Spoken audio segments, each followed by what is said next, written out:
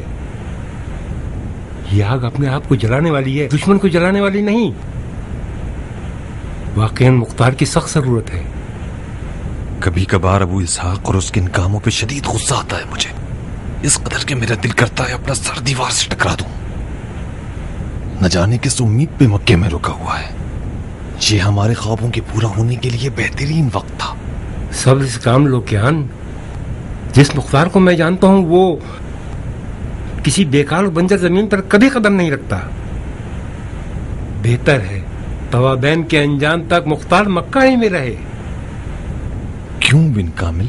کیونکہ وہ سلیمان کے سامنے نہیں آنا چاہتا. تم نے سنا نہیں؟ سلیمان کو حکومت سے کوئی سروکار نہیں ہے. مختار اس روش کے سخت خلاف ہے. یزید ملعون جو واقع کربلا کا اصل مسبب تھا واصل جہنم ہو گیا. بعد یزید ستمگر ابن زیاد خبیث اور اس کے کارندے ہیں. اس قدر اس شقی القلب قوم سے جنگ کروں کہ بفضل خدا شہادت سے ہمکنار ہو جاؤں.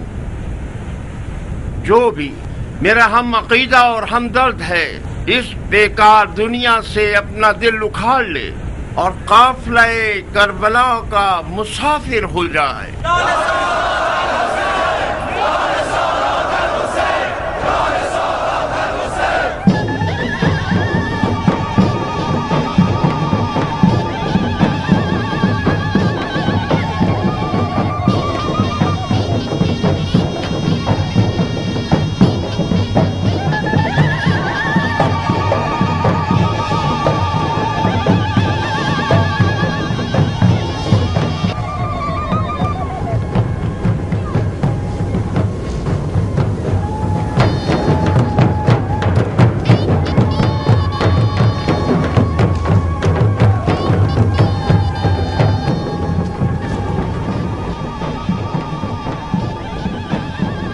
کیا سوچ رہے ہو شمر؟ میں حیران ہوں عمر. خدا کے کارناموں اور زمانے کی گردش سے حیرت زدہ ہو کر رہ گیا ہوں. عامر کی ہوا کی مانند آئی ہوئی حکومت کتنی عجیب ہے نا. ایک شخص تمہاری طرح ساری عمر طلب حکومت میں تڑپتا رہتا ہے اور ایک شخص عامر کی طرح رات کو سوتا ہے، صبح اٹھ کے دیکھتا ہے تو پتہ چلتا ہے کہ امیر بن گیا. عامر کی امیری زیادہ چلنے والی نہیں ہے، وہ ہوا کے جھونکے کی طرح ہے. تو پھر اس کی بیعت کیوں کرنا چاہتے ہو؟ تم کیوں بیعت کر رہے ہو؟ میں آل امیہ کی ٹھوکر کھایا ہوا ہوں عمر. ان لوگوں سے مایوس اور بیزار ہوں. مجھے تو مشکل ہی لگتا ہے کہ بنی امیہ کے پاس کوئی ایسا لائق انسان بچا ہو جو معاویہ کی حکومت کو زندہ کر سکے. میں اپنی جان کے خوف سے بیعت کر رہا ہوں. توابین کے غصے سے بچنے کے لیے مجھے مجبوراً آل زبیر کی پناہ لینی ہوگی. کوفے سے باہر کیوں نہیں جاتے عمر؟ چلا جاؤں؟ کہاں چلا جاؤں؟ وہیں جہاں ابن زیاد گیا ہے، شام. تم بھول گئے کہ کس طرح جھوٹی جنتیں دکھا کر ہمیں استعمال کیا.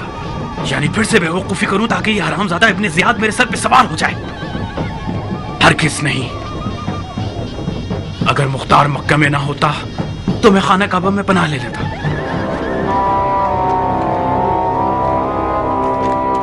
میں حاکم نہیں ہوں، لوگوں کی خدمت کا امانت دار ہوں. آپ لوگوں نے بڑی سمجھداری کا کام کیا کہ لوگوں کے ساتھ ہم آواز ہو گئے اور بیعت کا ارادہ کر لیا. لوگ فرقہ واریت سے تھک گئے ہیں.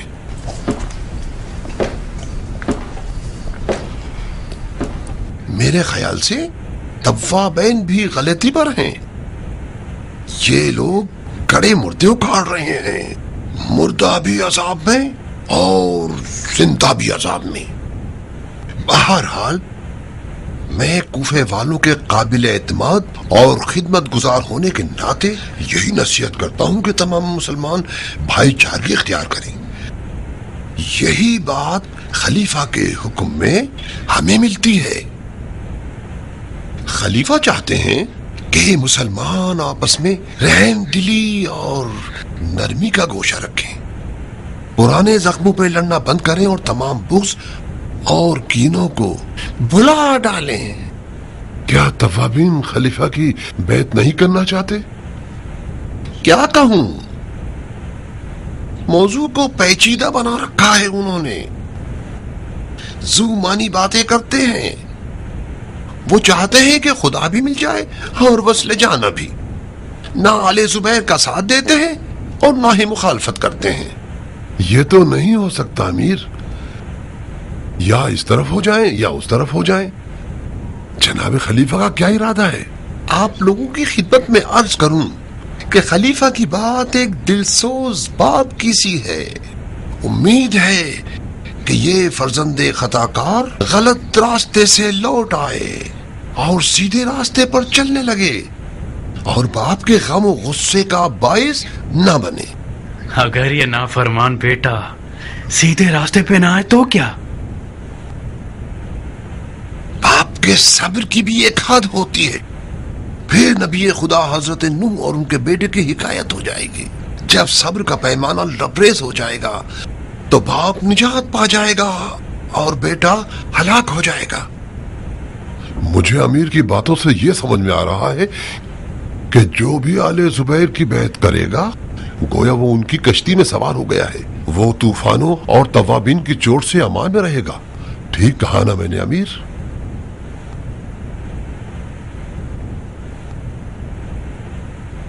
کوئی مذاق کی بات نہیں ہے شمر، مگر مجھے تم لوگوں سے اور زیادہ توقع تھی. اگر توابین کے خوف سے آپ لوگ آل زبیر کی بیعت کر رہے ہیں تو بہتر ہے بیعت نہ کریں اور دیر ہونے سے پہلے اپنی جان بچائیں اور فرار ہو جائیں شام کی طرف. وہ بیعت جو کسی طرح کے ڈر، خوف یا بے دلی کے ساتھ ہو وہ کسی قدر و قیمت کی نہیں ہوتی. لیکن اگر آپ لوگ آل زبیر پر ایمان لے آئے ہیں تو پھر بیعت کیجئے تاکہ آپ کو پناہ مل جائے.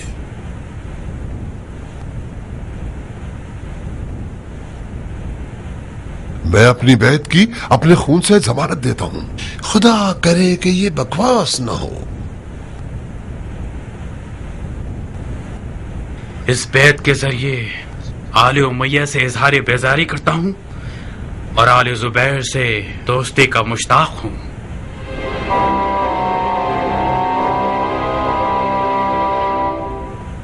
اے تباب بھائیو، واقع کربلا کے بعد سرغنہ مسببین نے ابن زبیر کے والی کوفہ سے بیعت کر لی ہے. والی کوفہ نے اپنی طرف سے یہ کام نہیں کیا ہوگا. یقیناً وہ اپنے خلیفہ کی طرف سے اس غلط بیعت پر مامور کیا گیا تھا. شمر لعین اور عمر سعد خبیث کی بیعت قبول کرنے کا مطلب ہے کہ آل زبیر نے اپنے پچھلے دعوے سب واپس لے لیے، یعنی توابین سے کھلم کھلا دشمنی کرنا جو حسین کے خون کا انتقام لینے والے ہیں.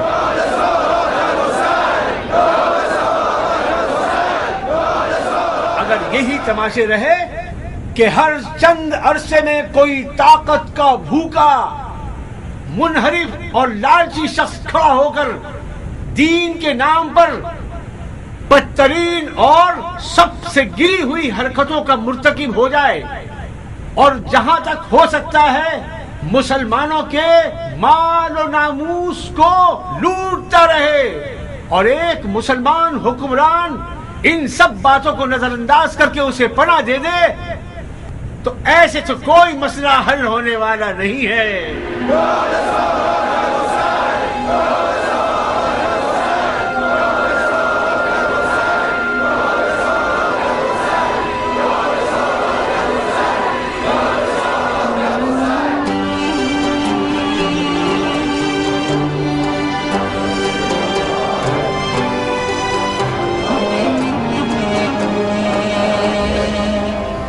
ابن زیاد جو مشہور ہے بنام ابن مرجانہ، اشقیاء میں شقی ترین شخص، اولیاء اور اوصیاء اور 72 شہدائے کربلا کا خونی دشمن اور قاتل، جو جھوٹ اور ریاکاری کا، خدا کی نافرمانی اور حرام کاریوں کا اہل ہے، اس کا اور اس کے ساتھیوں کا نجس وجود دار پہ لٹکایا جائے گا۔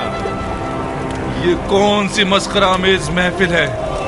یہ کون سی فضول باتیں پڑھ کر سنا رہے ہو؟ میں تھک گیا ہوں، جلدی سے اس تماشے کو ختم کرو مختار۔ میں کہتا ہوں یہ تماشا بند کرو۔ کیف انتقام تو تب ہے جب تم اپنی تلوار کو خون سے غسل دو گے۔ اپنی بکواس کو عمر جان کا زہر مت بناؤ۔ تم خود اچھی طرح جانتے ہو کہ میں خون اور خون ریزی کا عاشق ہوں، چاہے مروں یا مر جاؤں۔ مختار جان، مجھے وہ روٹی کھلا کے مارنا جو ملک کے رے کی گندم سے پکی ہو، یا چاہے اس کے کچھ بھوسی ٹکڑے ہی مجھے دے دو کہ وہ کھا لوں۔ اے مختار، مجھے غور سے دیکھو، میں وہ شقی ہوں جس نے اس نیک سپہ سالار کا خون اپنے ان ہاتھوں سے بہایا جس کا کوئی یاور نہ تھا۔ مجھے کھولتے ہوئے پانی کی دیگ میں پھینک دو۔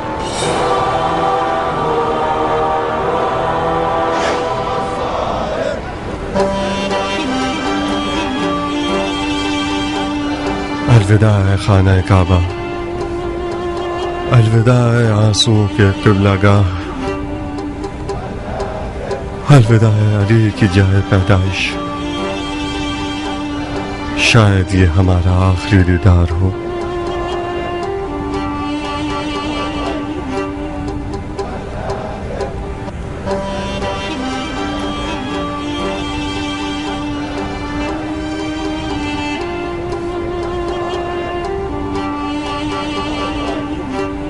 خانہ کعبہ کا طواف قبول ہو مختار۔ آپ کا طواف بھی قبول ہو بھائی۔ ارکان پورے نہیں کرو گے؟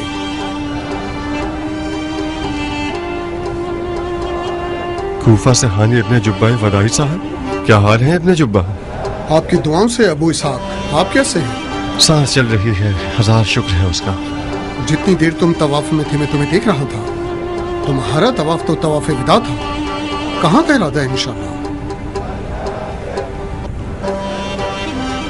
انسان کی موت ہر وقت انسان کے تعاقب میں رہتی ہے حانی، شاید ابھی صحن کعبہ سے باہر قدم رکھیں اور تو پھر بہتر ہے کہ انسان ہر وقت جانے کے لیے تیار رہے۔ کب تک مکہ میں بیٹھے رہنے کا ارادہ ہے مختار؟ بالکل کوفے کو بھول گئے ہو تم؟ اپنے گھر والوں سے ملنا نہیں چاہتے؟ خانہ کعبہ کے جوار میں رہنے کی توفیق ہر کسی کو میسر نہیں ہوتی۔ کوفے کی کیا خبریں ہیں ابن جبہ؟ کوفہ تو مت کہو جیسے کوئی طوفانی دریا ہے، صرف مختار کی کمی ہے۔ یزید کی موت کے بعد اب کوفیوں کو غیرت آ ہی گئی اور اموی کارندوں کو ذلیل اور رسوا کر کے کوفے سے باہر نکال دیا۔ لوگوں کی آل زبیر سے بیعت صرف مصلحت کے تحت ہے، ان لوگوں نے مجبوراً آل زبیر سے رضامندی کا اظہار کیا ہے۔ ظاہر ہے اندھوں میں کانا راجا ہوتا ہے۔ اگر تم کوفے میں ہوتے تو کم از کم لوگ عامر ابن مسعود کی طرف نہ جاتے۔ ابھی بھی دیر نہیں ہوئی ہے مختار، کوفیوں کو آل زبیر پر شک ہے۔ جناب سلیمان سر تو تھے نہانی، تو پھر ان کی بیعت کیوں نہیں کی تم لوگوں نے؟ سچ تو یہ ہے کہ بہت سے لوگ سلیمان کے گرد ہیں، مگر سلیمان بذات خود حکومت نہیں کرنا چاہتا۔ ہم نے جتنے بھی ضد کی اس نے قبول نہیں کیا، رات دن گریہ کرتا رہتا ہے۔ سلیمان اور اس کے ساتھی توابین کے نام سے مشہور ہو گئے ہیں۔ ان کا عقیدہ یہ ہے کہ ان کی توبہ اس وقت قبول ہوگی جب یہ شہید ہوں گے۔ کوفیوں کی رائے مختار کے بارے میں کیا ہے حانی؟ کس حوالے سے؟ ہر حوالے سے جاننا چاہتا ہوں کہ میرے بارے میں کیا کہتے ہیں۔ اچھی اچھی باتیں کرتے ہیں۔ ہم نے تو جو کچھ سنا ہے وہ جنگ مکہ میں مختار کی شجاعت اور اس کی حرم کعبہ کے دفاع میں جانثاری کا ہی سنا ہے۔ لوگوں کی آل زبیر کی طرف جانے کی ایک بہانہ تراش دلیل تم خود ہو۔ میں؟ اور کیا، کوفیوں کا تمہاری تشخیص پر ایمان ہے۔ لوگ کہتے ہیں اگر آل زبیر اچھے لوگ نہ ہوتے تو مختار ان کے پاس نہ رکے رہتا۔ واقعاً؟ تم اپنے آپ کو اتنا کم قیمت کیوں سمجھتے ہو ابو اسحاق؟ کوفے والے تمہیں اپنا حصہ سمجھتے ہیں۔ تمہارا بیت اللہ کا دفاع کرنا ان لوگوں کے غرور کا باعث بن گیا ہے۔ تم پر ناز کرنے لگے ہیں یہ لوگ۔ توابین کا کیا ان کی بھی یہی رائے ہے؟ توابین کو نہ مختار سے سروکار ہے اور نہ آل زبیر سے۔ ان کا سارا غم شہادت پانا ہے۔ میں نے ایسا کچھ نہیں سنا۔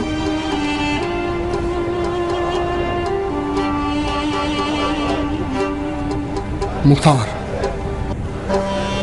ہاں، تمہارے خیال سے یہ آل زبیر کیسے لوگ ہیں؟ کس حوالے سے؟ دین، شریعت، طریقت اور صلاحیت کے حوالے سے۔ کیا واقعی میں دین کا درد ہے بھی یا صرف ریاست کے بھوکے ہیں؟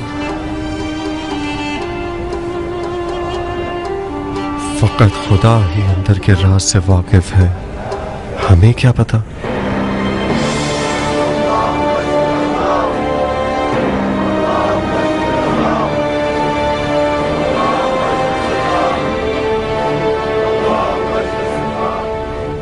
میرے اور حضرت خلیفہ کے لیے کھانے پینے اور سونے سے زیادہ مقدم یہ ہے کہ شریعت کا پاس رکھیں۔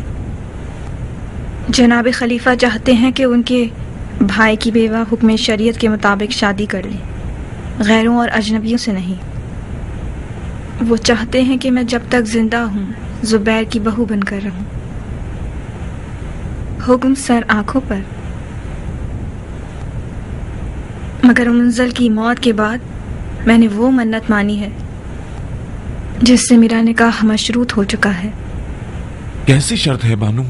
شرط قصاص۔ قصاص؟ کس سے؟ قاتل منزل سے۔ منظر کا قاتل ایک بدنصیب اور بے تقا سا شامی آدمی تھا جسے منظر نے خود واصل جہنم کر دیا۔ منظر کا قاتل وہ علمدار ہے جس نے منزل کو میدان میں جانے کی اجازت دی۔ مختار؟ جی ہاں، مختار۔ جب تک مختار زندہ ہے زبیر کے تمام بیٹوں کے سر خطرے کی زد میں ہیں۔ مختار کا مارا جانا ہماری حکومت کے لیے برا قدم ہے خاشیہ۔ تو اسے اس طرح بھی مارا جا سکتا ہے کہ اس کا خون حکومت بنی زبیر کے سر نہ آئے۔ تم بضد ہو کہ مختار مارا جائے؟ میں نے منت مانی ہے جعفر، عہد کیا ہے خود سے، منت کا ادا کرنا واجب ہے۔ میرا فیصلہ خون مختار ہے۔